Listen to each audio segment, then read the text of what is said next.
Hello and welcome to episode 3 of ParaNormality. James, it's great to have you back. How are you feeling? Good. I promise I'm not on husk being piloted by a secret government organisation. When the Men in Black took you, did you meet Will Smith? Did they show you around with the little aliens and the talking pugs? Like, what happened? I met his alien-looking wife and I got a punch, but that's about it, really. But in all seriousness, you had a little bit of a health scare literally like a day before we were going to record. I got into a festival, got severe food poisoning, and it alerted my body to a hernia I didn't know I had. And just threw my body through an absolute whirlwind of pain. Still managed to party through it, though.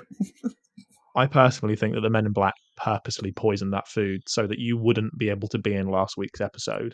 The good news, though, coming off of that episode, is that Sean was great, absolutely fantastic guest host, and he's definitely interested in coming back in. And I think we're going to be doing a roundtable episode in, I think, 2 weeks, where we will be discussing like the previous month in UAP news, and he's 100% up for being in that. So there should be 4 of us, and I'm hoping that I can get that 4th person in fairly soon. And it's going to be like a bit of an off-the-cuff chat, no scripting. It's just going to be, I'm going to just dig up some like UAP news over the last month, send it out to all the people on the show, and we'll just have like a light discussion about it, which will be quite nice because we want to sort of venture out into sort of more current news. Next week, we should have a Bob Lazar special episode as well with a special guest. So it's all going to be quite fun for the next couple of weeks. But this is one of my favourite UK cases. Now, James, going into this one, all you've seen is the intro that I've just done. Is that right? Yeah, I think your listeners will kind of get a theme that a lot of the times where, say, yourself, Harry, has taken charge, I take a step back and just let you tell me on the time of recording. And I think it's because it makes most of my reactions completely just fresh and almost naive of it. Like, because I have no idea what you're going to say. There are going to be episodes where I'm sure you'll be looking into things at the moment, and then you'll put the scripts together. Oh, yeah. With UFO stuff, because it's just this like utter obsession of mine, I just know about all these stories. So like when I'm researching them, it's not so much researching them, it's more just reminding myself of things that have happened and then finding other viewpoints. So there is definitely a few cases that I've got in my mind that I mentioned last week, the Betty and Barney Hill abduction case. That's going to probably be like 4 hours of recording, and we're probably going to need to do it over 2 or 3 sessions just because of how like in depth it goes. Yeah. Because it is like, it's the first case of an alien abduction and it's so well documented. But then there is, like you say, there's going to be other weeks where you will have been doing what I've done, head in a book on the internet, doing all the research, and I'm going to be the one that will be taking it in for the first time. And I was speaking to someone this week and they love that idea because, like you say, all our reactions to it are genuine. There's nothing like set up that we talk about. Yes, a script doesn't say like, James gasped now. You know, it's all you know, improvised reactions, and yeah, it's a fun place to be. It's why I think we've got a little bit of gold here, personally. So. Should we jump in then to the first part of this case? Yes, please. Which actually isn't the case itself. This is a bit of history into the person flying the plane and a little bit of history about this area, because it is a bit of a hotspot for UAP and UFO sightings. But there is also a couple of sort of army and a French military base nearby that some people think sort of explains away some of this. Oh, okay, right. Caveat, though, this is one of my favourite UK cases, not just because of the bizarre nature of the case itself, but it's that the pilot Ray Bowyer, after really nearly 20 years, has not wavered in saying exactly what he saw. So that there has been no change in his mind. He knows what he saw, he's described it, and that story has stayed the same. So a bit of history into Bowyer himself. Ray had made this journey from Southampton to Alderney in the Channel Islands hundreds of times. If you're an American listener, it would be like someone going from, I don't know, it would be like a pilot flying from Florida to Miami. Like that's the sort of distance we're talking about here. It's like it's maybe like an hour, if that, dependent on the weather. And the Channel Islands are just in between Britain and France. They're in the English Channel. They're technically British, but they're much closer to France. And there's a lot of really cool history during World War II. They were invaded, so Britain was technically invaded during World War II, but we're not going to get into that because although I love UFOs, I also love World War II, but that's for another time. Yeah. Ray has been making this journey as a commercial pilot for really a decade, flying this exact route every day. He's seen every weather condition, every cloud formation, every ocean pattern. He's seen everything that you could possibly see, every weather condition. And that's what makes his statement and also his passengers' statements that much more interesting. But this wasn't actually the first sighting of lights above Alderney. We're going to go back to January the 28th in 1994. Pilot, and I'm going to butcher this, Jean-Charles Deboc, French name. I'm sorry for anyone French listening to this. We've got one French listener I've seen on our stats. Very sorry. Maybe it's John Bop to Bop. Yes. Jean Umbop by Hansen and his crew. They observed a large lens-shaped craft over Taverny near Paris during an Airbus A320 flight from Nice to London. The reddish-brown craft was observed at a distance of about 50 kilometers for a duration of 1 minute when it was assuming a stationary position at about 35,000 feet. So this isn't the first incident of a craft being seen near this area, because like the French coast of Paris really isn't that far, because there was a sighting that was made 13 years prior. At Taverny Air Base, its presence was confirmed by a 50-second radar track. And in retrospect, Captain Deboc, who since retired, considered it to be the size comparable to that of the UFO in Alderney. And we will get a little bit into the sizes later. And noticed that his position was above the base that we've just spoken. So it was above the Taverny Air Base. And that actually served as headquarters for the French Strategic Air Forces Command. So this wasn't like an ordinary airbase. This was a special military base specifically for air strategy for the French armed forces. So quite an important place to have a random anomalous UAP just floating above it. Would you not think? Oh, no, definitely. I thought, like you said, if it's that like one of their main bases and stuff, they're going to be on high alert most times, aren't they? Yeah. Is it Taverny? It was just there.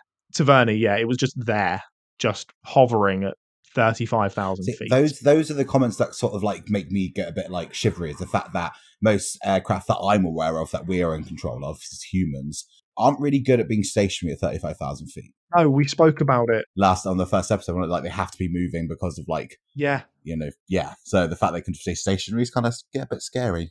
We're going to jump back to 2007 in Alderney. The beginning of February, observations were made, dozens of lights just hovering on the coastline.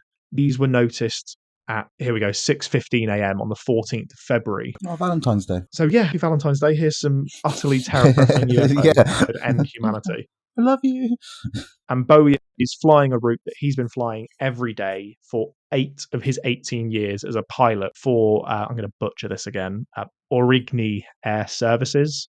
It's a French company that does small flights from the mainland to the Channel Islands. He was 15 minutes into his flight when his passengers spotted an object in the sky. And as the flight continued, they got clearer and clearer views of this craft during a 12 to 15 minute period. So they were flying at an altitude of 4,000 feet with a layer of haze above the 2,000 feet. There was no cloud cover. So although from the ground you look up and it's very, very misty, above that haze level where Ray Bowyer was, there was no cloud to impede his view. Above the layer of haze, the weather was crystal clear, and he thought that it could be glare coming either off the ocean or maybe even off of glass-topped houses or greenhouses in Guernsey. But he very quickly dismissed that possibility due to his experience on this route. So you think there's a layer of haze at 2,000 feet, you're not going to see glare coming off of people's windows, are you?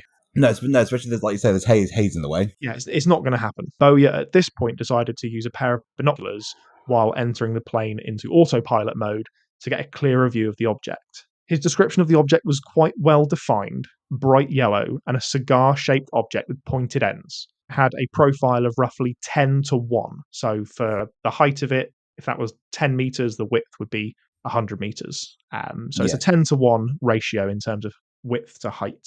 The object was emitting light, and there was a dark grey band about 2/3 of the way along the right-hand side of the shape. that was obscuring the light. So basically what you're looking at is a cigar with two pointy ends, and then on the right-hand side of the craft, a grey bar blocking the yellow light. Sort of like when you look at a cigar and you've got the cigar band around it, Yeah, that but sort of shape that we're looking at, but with much more pointed ends. He then got out a flight book and drew a very quick sketch of the object, stating he believed it to be about the size of a 737 type aircraft. Again, Jesus. he is a trained observer, so he Yeah. knows what he's looking for. He's a commercial pilot. We have to take his statement as more than just a normal citizen looking at this object. So all the pilots would communicate about flights they're taking, like, intervening paths or anything like this. So even if he was aware of paths, I'm guessing a 737 wouldn't even go anywhere near that sort of short flight, would it? Because they're big planes. Not at 4,000 feet. No, feet, cruising altitude is like 32,000. Yeah. This is when the passengers of the flight started to see the light actually shining through the cockpit. So, like God rays that you see like early in the morning. That's what has been described by the passengers in this plane. And so Ray decided to lower the nose of the plane by 1.5 degrees, so not a lot, to give the passengers a better view of the object. He wants to make sure that he's not the only person seeing There's this. witnesses, so he very slightly tips it. Exactly. More witnesses. Do you see this as well? Bowyer then called ATC, which is air traffic control, to ask if there was any other traffic in the area. It was noted to him that there was nothing listed in ATC command, but that some kind of radar contact was being noted about 2 miles south of La Cassette. Is that right? No, La Casquettes in France, which is about 7 miles from Alderney. And that made this object possibly a mile wide. How are you finding this so far, James? Terrifying. So it's just the scale of it is scary. So like you could only see like a finite amount with, like you said, the information it's had. But if that thing's hitting a radar scale over that distance, a mile, it was 40 miles away from where he was, and he could see it clearly. And the lights were shining bright enough to affect like the flare going into the windows to a point where the passengers could see it as well. They all noticed this light coming through. So when I say a craft is a mile wide, how does that make you feel, James? Tiny. Also very small. Yeah, it's Independence Day levels of thought, isn't it? Those ships cover cities and cover so much space that it blocks out the sun. Do you know what I mean? That's what's in my head. Yeah, it's not a scale that we normally think of. When you think of a UFO, you think of something maybe the size of a car. There will be stories that we talk about, the very famous case in Phoenix, the Phoenix Lights, or some of the pyramid-shaped craft that have been noted to be that sort of size. But when you think of a UFO, you just think of a little disc flying in the air. You don't immediately go to a mile-wide glowing light. Yeah. That's just obscene. Most of my information regarding aliens and stuff does mostly come from like TV and film, and smaller crafts are more scouting observation crafts, right? But these things that, like you said, are mile wide are the world dominating the motherships, the mothership size of stuff. Rather than just like pop down to that planet, see what's going on. This is a gargantuan size behemoth. Yeah, this is a big boy. This is a big boy. So I'm going to freak you out a little bit more. So bring it on. The next part of this story is called The Second Craft. So Bowyer continued on with his flight, checking up on the object as he went along, taking notes, drawing images of what it looked like, speaking to other passengers, and roughly 5 minutes after the first sighting, a second identical object in shape, colour, and luminosity appeared further from the first object. Here we go. Another passenger aircraft flying from the south of Sark, about 20 miles to the south of Alderney, then also provided confirmation of these two objects. The Blue Islands Jetstream aircraft was at an altitude of 3,500 feet, and the pilot's sighting was that there was one object behind another in a northwesterly direction. The estimated altitude was between 1,500 to 3,000 feet, with the object sighting being confirmed by the two pilots and the co-pilot in the plane on the opposite side of the island. Approaching his descent to Alderney, with the nearest of the two objects appearing much larger than when first seen, Captain Bowyer did consider flying closer to the object to investigate. However, he felt quite disturbed by the situation, and thinking of his passengers, he decided that the best course of action was to continue landing as first described And the sighting, he says, lasted up until he went under the haze and he could no longer see it. Other confirmation of this sighting emerged from BBC Radio Guernsey, and it was reported that tourists going for a walk had also spoken to hotel staff about two giant bright lights that they could see over Alderney, emanating somewhere near France. So we've got Ray Bowyer, a very, very professional pilot who has done this journey for almost a decade.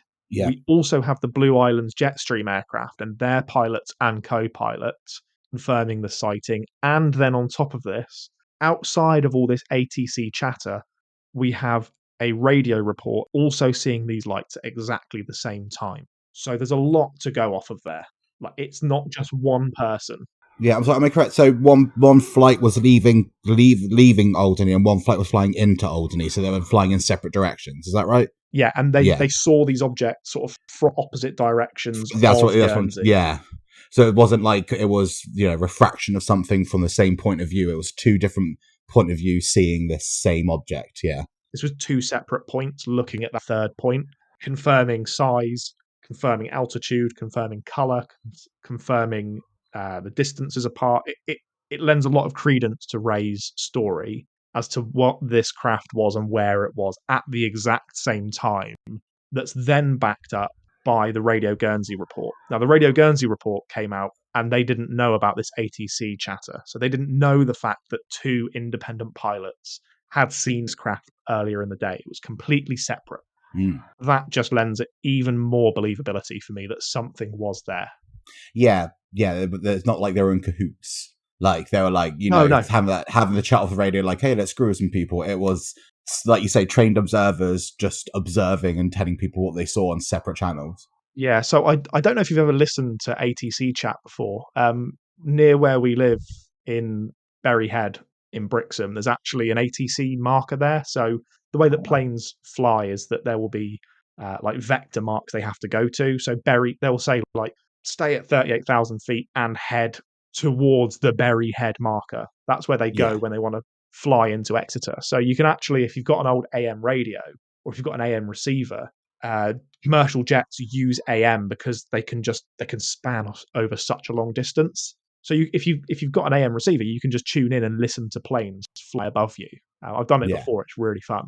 And when they're talking, it's not like they're having conversations. An ATC conversation is very much, I am here, I am this plane, I'm in this location, and I am seeing this. It's not like he's having a chat like, hey, air traffic control, I can see a light, I don't know what it is, I'm about this hot. Like, it would very specifically be him giving directions to ATC to confirm radar vectors of an object he can see at a certain distance. Yeah. It's very different than what people think it might be. So that's going to lead us on to after the flight. So already we've got this slew of information. We've got multiple witnesses on the plane, in another plane, and on the ground. Ray lands in Alderney and immediately goes to ATC to discuss the flight with the control room, who did confirm clutter on the radio and the visual sightings, but nothing more. They just said, yeah, we saw something on the radar. The other pilot saw something, but we don't know what it is, so we're just going to leave it there. Which, to be fair, they didn't see it on the ground. They've got no reason to do so. No, it's just a blip on their radar, isn't it? Yeah, it's just a blip on the radar. It could literally be anything. They're not seeing it. They're just... Ray's said, can you tell me if there's anything there? They've gone, yeah, there's something about 40 miles away. That's their conversation. However, sometime after the event, Bowyer penned a report of this incident and sent it off to the CAA, which is the Civil Aviation Authority in the UK. And as well as a letter from the Blue Islands commercial jet pilot and the radar data from the Jersey Tower, this was all sent off to the CAA. The readings confirmed that two objects had lasted 55 minutes on the radar. So this wasn't an anomaly, this wasn't a blip. Two objects appeared, stayed on radar, and then disappeared. Captain Bowyer produced drawings of the two objects for his CAA air safety report on the day of the sighting, and also another drawing and a report in October of 2007. Two of the passengers, Kate and John Russell, on that flight agreed to also submit their own report and then went public with their sighting. They were all over the news, Kate and John Russell, in 2007. Because Bowyer was still going through the Civil Aviation Authority, Kate and John Russell decided that they would go forward and go public with this story. Yeah, I'm guessing as a professional, Bowyer couldn't exactly immediately go straight to the press or whatever. He had to know stipulations and all this stuff. But I guess with the two, he's got a report to write. Yeah. Yeah, but the other two could literally just come out and be like, guess what we saw? Yeah. I like the fact they did that. They didn't hide behind people might think that we're nuts. They were like, no. We absolutely saw something. Kate and John Russell were actually the two on the plane that were given the binoculars by Bowyer. So they also saw this object in its full glory. There's a lot going on at the moment. And very much like the Nimitz Tic Tac event, we've got radar data. We don't annoyingly have visual data like images or videos. But this was 2007 before smartphones. But we've got visual data from trained observers. We've got matching statements with another plane. We've got matching statements from the ground. We've got witnesses in the plane backing up the pilot. And we've got confirmed radar data. It's quite a lot of information to go off of. But as your initial, we're half an hour in, and this is the first time you're hearing about it, is there anything in your mind that you think, but what about this? Maybe they didn't think of this, or is there anything in your mind that you can think maybe it could have been something else? Maybe they were wrong. It's a tough one to really say that they made up because of how much information there is. That's what I was going to say. I think because same with the Nimitz case, it came from these professionals, these trained observers, people that have done the same route, the same sort of flights over and over again.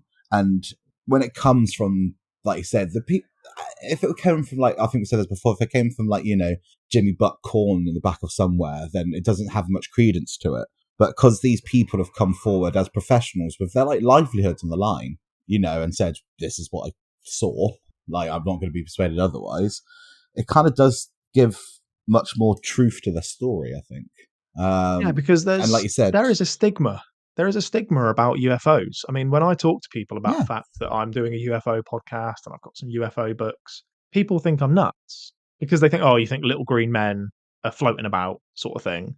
This subject does have a stigma when people don't sort of look into it further, and their only basis to go off is Ancient Aliens, or it's the History Channel, or it's YouTube videos with weird background music. I don't expect everyone to be going into the lengths that I go into, but if you're a pilot, there's definitely a stigma behind coming out about this stuff. Yeah, and I think that's what, like I said, it's because it's coming from these people that, as we are drip fed information and stuff, most of the information we are given about aliens and stuff normally come from people that are a bit, let's say, unstable. But these are coming from proper, people that have professional careers and, ones that just don't seem like that would make up stuff like this just for attention or fame. They're just trying to get out what they saw to the, to anyone they can. And I think that's what makes it more scary, is it?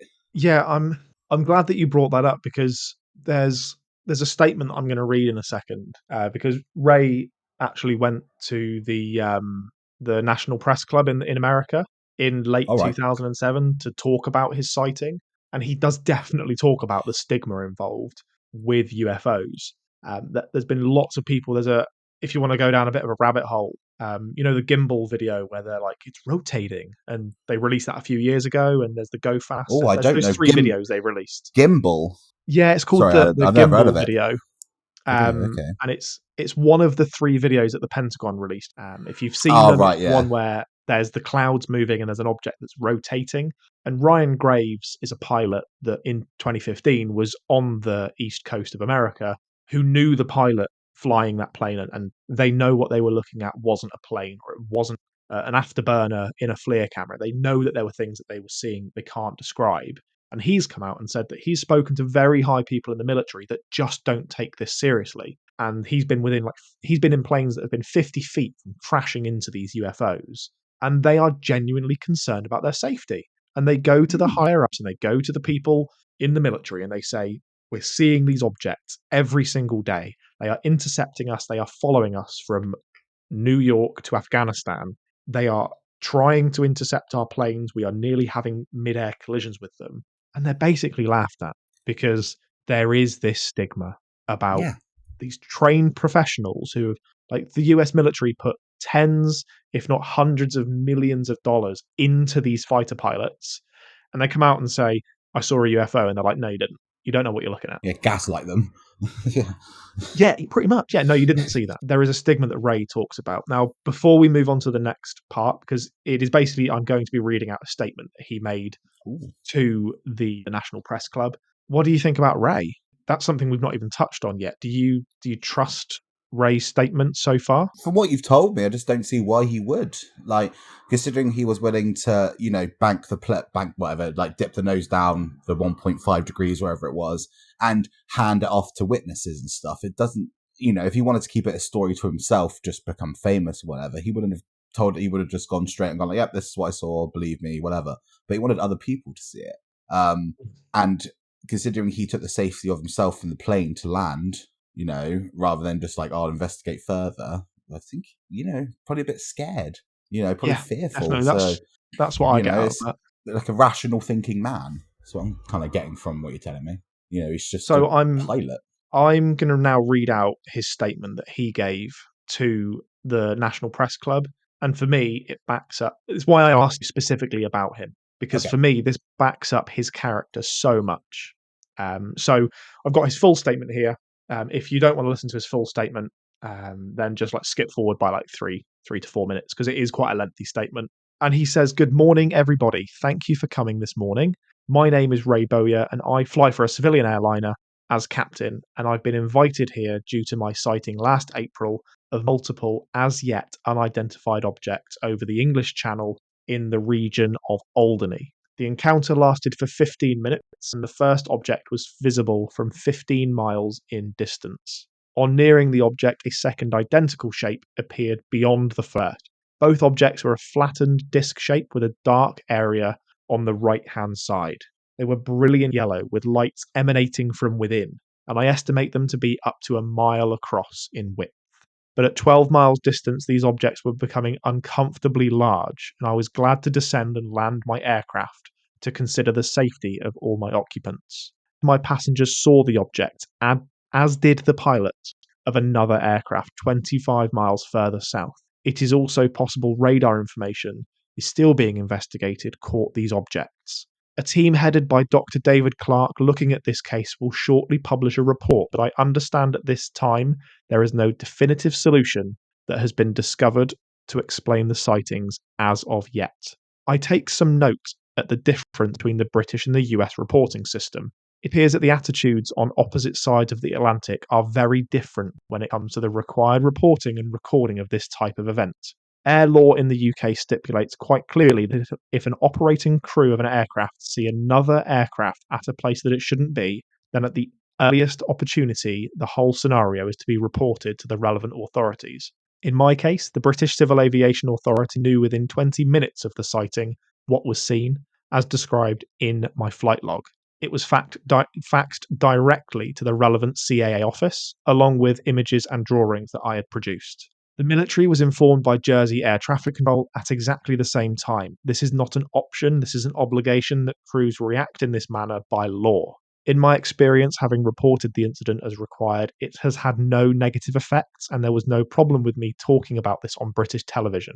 Indeed, my company, Originally Air Services, have offered every support in me coming forward with this story. The assistance of Jersey Air Traffic Control in releasing recorded information to myself and the investigating team has been of great benefit throughout this.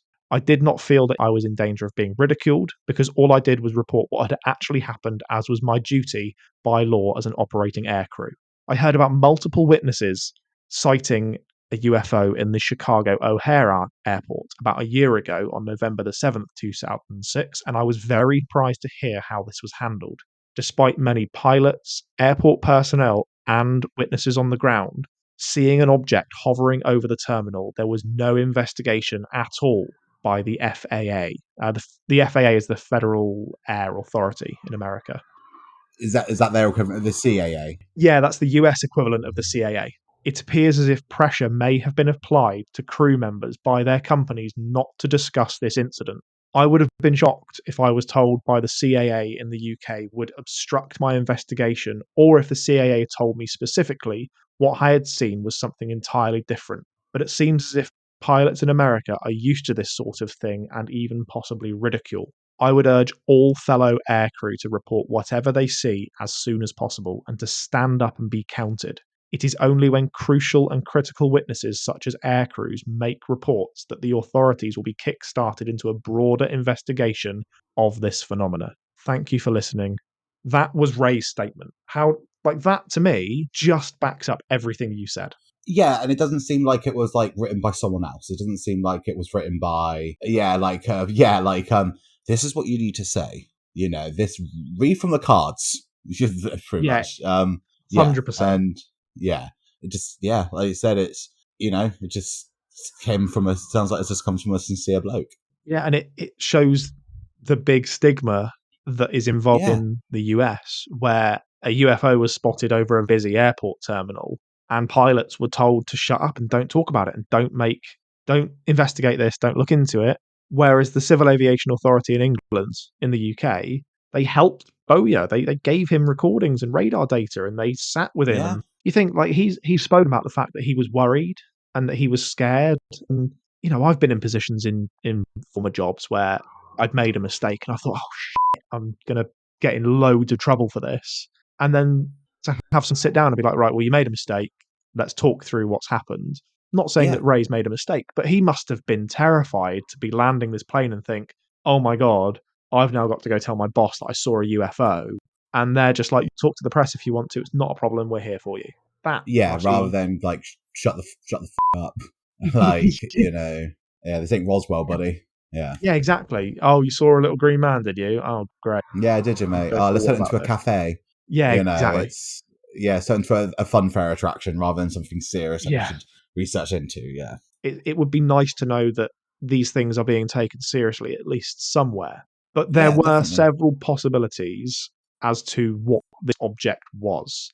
We're going to start with the one that I think is just the most ridiculous. So there are quite a few possibilities that, or explanations, not just for what Ray has seen, but also what the radar tracks may have been. But there's never an explanation that says what was seen and the radar tracks at the same time. They're always very obviously like different in nature. So this is what you saw doesn't explain the radar, or the radar doesn't explain what he saw. So the first suggestion was an atmospheric phenomena called sun dogs. So literally like bark woof woof dogs. It's known as the sun dog effect. And it's when coloured patches of light not far from the sun pass through ice crystals in high altitude clouds, and it makes these very bright elongated shapes. The problem with that is it doesn't match up with the report whatsoever. This was lower than the aircraft, so not in the line of fire of the sun, and it was confirmed by both pilots that the sun was facing the other direction. So this could not have been a sundog. No. I think I've seen a sundog once before. If you Google it, you'll probably recognise what the effect looks like. Sorry about the clicking, but I'll look. It sort of looked a bit like a rainbow, but it's elongated. It's a very strange thing to see, but Ray has seen sundogs. Oh, I've seen pictures of it. It's like a halo in the sky. Yeah, pretty much, yeah, but like a rainbow-coloured one. And they can be sometimes weird shapes, or they can be a bit obscure depending on the cloud they're going into. But Ray was seeing this below his line of sight, and the sun was behind him. So it could not have been sundogs. Most importantly with that is that Ray has seen sundogs before. So he knows what he's looking for, and then not trained observer. Exactly, and that's why that phrase... I'm going to get that phrase tattooed on me, I think. I think so, yeah. Just get TO tattooed somewhere. Yeah. So an entirely different suggestion was by a Flybe airplane pilot on the Channel Islands route, who said that often when they're flying, there is secret military aircraft that are in that area, and it may have strayed into local airspace. So we spoke about the French military airbase that the craft was over in 1994. The problem with that is if the French are testing top secret military aircraft, they wouldn't fly it in British airspace. That would not happen. Declaration of war or something, right? Yeah, it's not a declaration of war, but it's just you just don't do it. You don't. No. Like Ferrari wouldn't test their car at Lamborghini's factory. If they're testing these very, very high-profile secret military projects. First of all, the English Channel is the busiest commercial channel in the world. So more shipping containers are in that area than anywhere else in the world. The busiest stretch of water on the planet. You would not fly top secret military tech over the busiest shipping ports in the world. Yeah, and during the day. Yeah, during the day. No, plus the sun was bright because there's all the sun dogs in the air. So, Exactly. they're going to see everything. Yeah. Now, the problem with that, again, is the object did not appear in any of the military facility zones. So it wasn't above a known military facility, especially one that with top secret military tech. You think in America, like Area 51, the people that work in Area 51, they have to get flights. They're, I think, called like Jane flights. And they're from Las Vegas to the Nevada desert. And they're like blacked out planes. No one can see in, no one can see out. They're flown out. They spend like weeks and weeks and weeks on end there, not communicating with anyone. Like, I'm not saying that that's the same in every country, but I don't think that France would specifically have very top secret planes just in a normal commercial airspace. Like you said, above the busiest shipping like stretch of water in the world. So for me, I can cancel that out because and Bowyer even said like he's not concerned that they were military tech because the Channel Islands is very busy. They're not going to test there. Plus, it's, like you said, it's busy, but it's not that big. Like, I mean, from certain points of the English coast, you can see France. The joke is that on a good day, you can see France from Dover, and on a perfect day, you can't. But Bowyer even says like to fly tech like untested or very high top secret tech that low, it'd just be dangerous and illegal because these objects were at 2,000 feet. Like you just wouldn't do that. So he confirmed that the objects were unlike any aircraft he'd ever seen in his almost 20 years of flying, and they were not a lenticular type cloud or a sundog. So this wasn't atmospheric conditions. This wasn't a plane that he'd ever seen before. No. So the MOD announced that the investigation of the sightings and radar tracking had been completed. They reported that it pertained no direct threat to the UK, and that because it was seen stationary, no object had moved towards the UK, and the incident was in French airspace, they wouldn't continue looking into it. So they basically said, there was something there. Radar showed there was something there. We know that something was there, but it was over French airspace, so we don't care. Yeah, not our jurisdiction. Which, to be fair, I understand that. The British military at the time were invading Iraq along with America. They've probably got more important things to worry about than a floating thing above the English Channel. Like they don't have the time or the energy to really care that much about this object. Sure, there was people literally saw evidence of UFOs and they didn't see any evidence of nuclear weapons, so it kind of makes sense for them to see the UFOs first. The problem with this is, and this is where things get a little bit like Men in Black, cover up. The statement that the MOD announced completely contradicted the radar data and the sightings that had been confirmed. So when Bowyer was given the radar data, it was in British airspace. But then the MOD said, well, no, it's in France, so we're not going to worry about it. Right. So, that's one of the sort of put your tinfoil hat on and there was a big cover-up. I don't want to go down the route of, like, this was a cover-up. But so far, the MOD have said, well, it's not our problem, it's in France. But the radar data wasn't in France. However, the Channel Islands incident could also have been recorded in France at a radar station called Cap de la Hague. So it could possibly have been that the MOD were going off of the incorrect radar data. So you can take your tinfoil hat off for a moment. It may have been that the data they were given was not the same data that was given in the initial report to the CAA. So that could explain it, but put your tinfoil hat back on. I don't believe that. I do personally think that there was a bit of a cover-up with this. You do think MOD would probably receive all the information they could have. So they probably received both like radar readings and went, if we say we saw the French one, then it doesn't have to be our problem. Scurry the English one away. Yeah, and I've spoken last week about an American project that Dr. J. Allen Hynek fronted, and that was very much like go and see these UFO experiences and tell them what they saw was complete nonsense. And I think it has been discussed that the MOD in the UK did have a similar task force. Yeah. Keep this away from people. Don't talk about UFOs. It's all a little bit silly. We'll have a look into it. We'll put a quick excerpt out and say, we had a look and there was nothing to worry about. Yeah. They'll systematically release an alien movie where they try to kill us so people are afraid to look into it. Exactly, yeah. Just release Independence Day, the second one. No one wants it, but release it because there's been too many UFO sightings recently.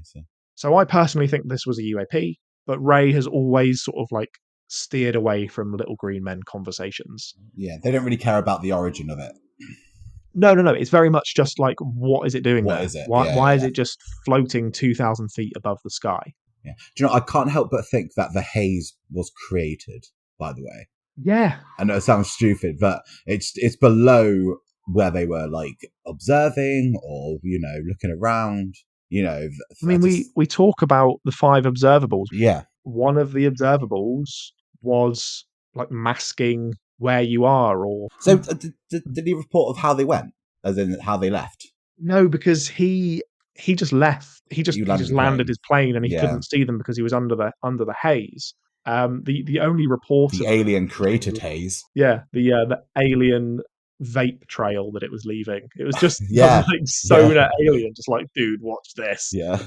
Like you see those videos, just like, bong ripping bongs. Yeah. Just bong ripping out the exhaust. Yeah. Yeah, exactly. Guys, I think we're a bit low. Yeah, let's get a bit higher, dude. I'm already high. There is one other explanation for the radar tracks, and it's that possibly a big shoal of fish was caught on radar, which doesn't happen because this is air radar, or container ship that happened to be in the exact same area was picked up on radar, which again is very unlikely because they would know what they're looking for on the radar. These are trained observers, but that is the full case. So should we have a little chat? How did you? Like you said, it explains the radar ish, but don't explain what they saw. It's like when people try to grab that whole, that one evidence they find in Google comparatively to the 1,000 that are against it, but they want to believe that one bit so much. So they'll confirmation bias. So they'll be like, oh, actually, that radar tech said it could be that. It must be that. That supports my theory, so I'm happy with that. It's another scary case, and it's very closer to home. Why I picked it. Because it's literally like 2 hours from us. Southampton is like 2.5 hours maybe from us. Like you say, we can see the channel. We could pretty much see the channel from our county. Like we can do. Yeah. Well, yeah, we definitely can. Stop me. Yeah, we look. Yeah, I was just trying to think then, but yeah, Torbay. I'm pretty. I'm more centralised in Devon now, but yeah, Torbay. Yeah, God, yeah, you can definitely see it from there.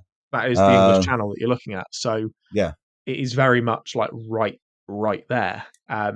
For me, this is one of the best UFO cases in the UK. There's much more famous ones. So Rendlesham Forest is always the one that people know of in the UK. But for me, this just has so much data. That's what we need from this sort of like this field is data, hard evidence and data, and we've got that in bucket loads here. Yeah, like you said, like 13 years before that, like the 25 lights were seen. So it seems like there were, and those 25 lights. That was 10 weeks. That was 10 weeks before. Oh, sorry, 2 weeks. I've read the notes down wrong. It was the pilot, wasn't it? Yeah, sorry. But the fact that there was little bits of like evidence or sightings or anything leading up to this big event, and it just proves the fact that it's slowly building up. It's like observing, it's planning, it's it can't just be random effects that happen because it's too strategic, it's too planned. We will be talking about it on the roundtable discussion that we have in a few weeks, the Vice article that came out, and a lot of what is discussed in that is very similar to this, where it is objects that are showing some form of either hive mind intelligence or artificial intelligence. It's not just one object that appeared, it was 2 objects, very visible, very clear. And very large. Very massive, yeah. So were these 25 lights that were seen the 10 weeks before, were they, like you say, were they the scouting? Or even just those lights that, said penetrated from the strip itself. That could have just been a fleet light. Yeah, it's, my tinfoil hat's strapped on right now. It could have been 20 of these giant craft absolutely miles away. Like it just opens up so many doors. It's just lots and lots of data, evidence, radar. It's everything that you want, apart from a video or a picture. That would have been the holy grail for me. It's why the Nimitz is the holy grail. Because of that video and the pictures and Yeah. all that. Like, I was expecting to come into doing this podcast a bit like, oh, that's bullshit. But every single time I've sat down, I was kind of sat there going like, oh, okay, no, this is just legit scary now. Like, well, it's just... we will cover the nonsense stories. We covered a nonsense story last week. Obviously, you couldn't be here because we were filming Men in Black 4. Yeah. Yeah. I played Johnny Knoxville's character for Men in Black 2. That is a callback. What a terrible film that was. Terrible movie. But it's like watching an episode of SpongeBob after a horror movie. Like, you need that palate cleanser. Yeah. It's a great one. Good pick. Yeah, it's one of my favourites. Like I said earlier, we will be discussing Bob Lazar. You're not massively aware of Bob Lazar, are you, James? Would you like me to be for next time, or should I go in empty-minded again? No, I think you do need a little bit of information going in. Cool. Because I am quite skeptical of him, and I know that the guy that we're bringing in is, I don't want to say he's a mega fan, but he is someone who is interested in Bob Lazar. But I have my skepticisms about him. So Bob Lazar's mum. Yeah, but I did send you obviously 2 links. One of them being the Jeremy Corbell documentary, and one of them being his appearance on Joe Rogan. I would probably say something worth noting is that if you go onto the UFO subreddit and type in Bob Lazar, lots of people there don't believe him. So it might be worth just like doing a quick sort of like search on Reddit for Bob Lazar just to see other people's viewpoints. Because if you watch the documentary and the Joe Rogan interview, you'll be painted a picture that isn't indicative of the full story. But I'm very excited to sit down and talk everything Lazar next week. Well, what I'm going to do is I'll spend the next week researching. I'm not going to tell you an ink bit of what I think until we start recording. Yes, that is what I like. That's going to be great. So thank you, everybody, for tuning in. I didn't say this at the start of the episode because I was just very excited to have James back. If you enjoyed this, please share it with someone. I'm blown away already by how many listeners we've got and the conversations I've been having with people on Twitter about what they're enjoying or what we could change or how we could like move forward. We've already taken some of those suggestions in. And something else, if you are listening to this on Spotify, I just found out that I can ask you questions on Spotify. So there will be a poll. There'll be a poll underneath as you're listening that will ask if you believe Ray's story. And we'll do that every week. We will have a do you believe this story? And if you're listening on Spotify, just literally scroll a little bit down, tell us yes or no, and we'll sort of like look at what our audience is thinking as well. But yeah, follow us on social media. It's PodNormality on Twitter. It's ParaNormality on Facebook. We will probably get Instagram and TikTok and all that nonsense soon, but not for the time being because not until we sell out. I don't have the energy basically to do that. But it'll probably happen one day. But thank you, James, for showing up this week. It was lovely to talk to you about this case. As always, my friend. It is genuinely one of my favourite. So I'm glad that we could get this one done quickly, quite quickly into the show because it's one of the best cases that we have in the UK. Yeah. And as always, open your mind and watch the skies. We'll see you next week. Thank you very much. Bye.